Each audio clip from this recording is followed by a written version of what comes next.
여러분, 보통 방정식을 풀면 답이 딱 하나 나오잖아요? 근데 만약에 답이 무한하다면 그때는 어떻게 해야 할까요? 오늘 제가 바로 그 무한한 가능성 속에서 딱 맞는 해답을 쿡 집어내는 아주 특별한 도구를 여러분의 수학 도구 상자에 쏙 넣어드리려고 합니다. 바로 부정방정식 풀이법이죠. 네, 바로 이 질문! 이게 오늘 우리가 파헤쳐볼 핵심이에요. 생각해보세요. 우리가 알아내야 할 미지수는 여러 개인데 주어진 방정식은 딱 하나밖에 없다? 이러면 답이 정말 셀 수 없이 많아져요. 이건 뭐랄까, 진짜 망망대해에서 바늘 하나 찾는 거랑 똑같은 상황인 거죠. 그런데 수학자들은 여기에 아주 기가 막힌 영리한 제약을 하나 걸어버립니다. 네, 우리가 오늘 제대로 한번 정복해볼 녀석이 바로 이 부정방정식입니다. 이름만 들어도 느낌이 오죠? 해가 딱 하나로 정해지지 않는다. 그래서 부정방정식인 거예요. 그러니까 해가 될 수 있는 가능성이 너무 많아서 자유도가 너무 높은 거죠. 자, 바로 여기서부터 우리의 진짜 탐험이 시작됩니다. 자, 오늘 우리가 갈 길은 이렇습니다. 일단 이 문제가 대체 뭔지부터 제대로 이해하고요. 그 다음에 정수와 실수라는 아주 강력한 도구 두 개를 장착할 겁니다. 그리고 마지막엔 실제 문제를 가지고 이 도구들을 어떻게 써먹는지 직접 한번 확인해 봐야겠죠? 자, 그럼 첫 번째 이야기부터 시작해 볼까요? 아니, 근데 해가 무한하다는 게 왜 문제일까요? 좋은 거 아닌가? 싶을 수도 있잖아요. 근데 이게 꼭 그렇지만은 않아요. 너무 많은 선택지는요, 때로는 아예 아무것도 선택하지 못하게 만들어 버리거든요. 자, 바로 이겁니다. 이게 핵심이에요. 미지수가 방정식보다 많다? 그럼 해는 무한한 바다처럼 넓어집니다. 이럴 때 수학자들이 뭐라느냐? 야, 근데 답은 꼭 정수여야만 해. 라든가 답은 실수 범위에서만 찾아. 같은 조건을 딱 추가하는 거예요. 바로 이 조건들, 이게 마치 없었던 방정식 하나가 더 생긴 것처럼 그 넓던 해의 범위를 확 좁혀주는 아주 결정적인 역할을 하는 겁니다. 좋습니다. 그럼 이제 첫 번째 도구를 한번 꺼내 볼까요? 만약에 문제에서 이 방정식의 해는 정수다라는 조건이 딱 붙었다? 그러면 우리는 망설일 필요 없이 바로 이 정수라는 열쇠를 사용하면 됩니다. 이 방법의 원리는요, 진짜 놀라울 정도로 간단한데 그 힘은 엄청납니다.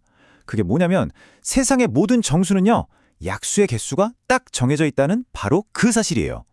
예를 들어 12의 약수, 뭐죠? 1, 2, 3, 4, 6, 12. 딱 6개잖아요? 더 있나요? 없죠. 바로 이겁니다. 무한했던 가능성의 세계를 딱 셀 수 있는 몇 가지 경우의 수로 바꿔버리는 말 그대로 마법 같은 열쇠인 거죠. 자, 보세요. 딱 이 4단계만 따라가면 끝입니다. 아무리 복잡해 보이는 식이라도 어떻게든 어떤 식 곱하기 바른 식은 정수다. 이런 꼴로 바꾸기만 하면 게임 끝이에요. 왜냐?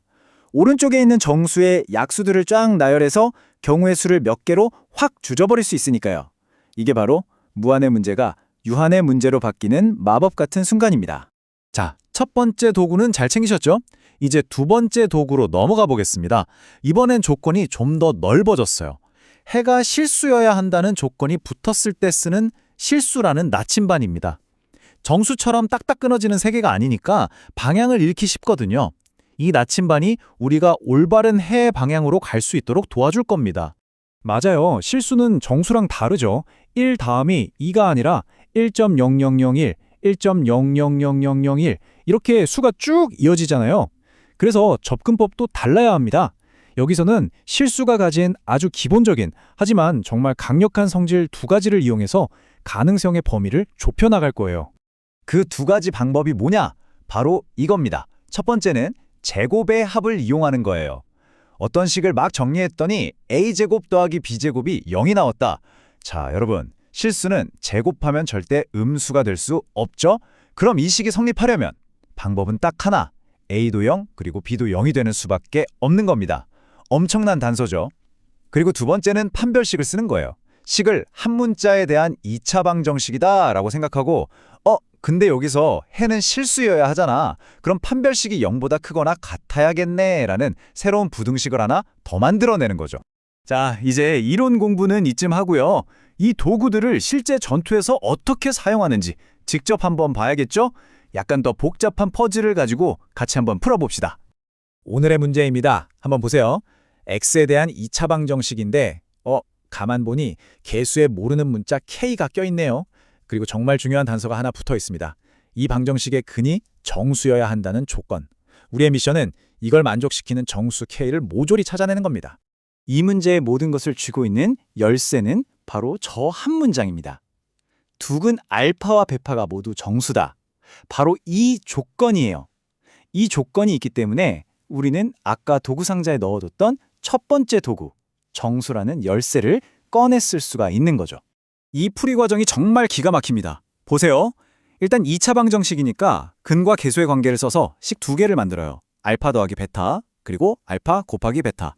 그 다음에 이 두 식에서 우리가 알고 싶지 않은 걸리적거리는 K를 싹 없애버리는 겁니다. 그랬더니 짜잔! 알파와 베타만 남은 바로 그 부정방정식이 등장합니다. 그리고 마지막 단계는 그렇죠.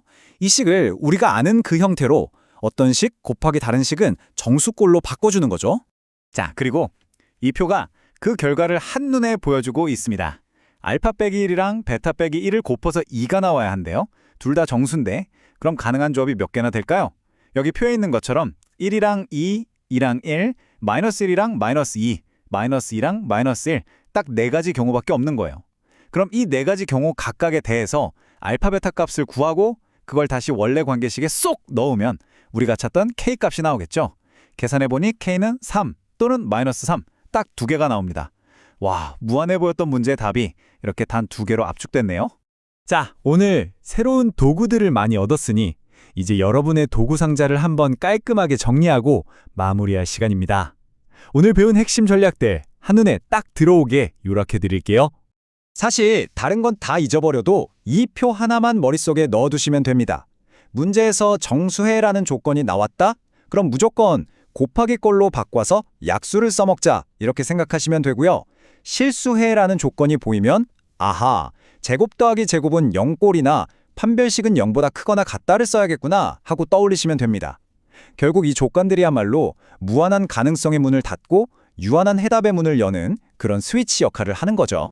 오늘 우리는 방정식의 조건이라는 어떻게 보면 제약이죠. 이 제약을 추가해서 무한한 가능성 속에서 명확한 해답을 찾아내는 법을 배웠습니다. 문득 이런 생각이 드네요. 어쩌면 우리 삶의 복잡한 문제들도 이와 비슷하지 않을까요?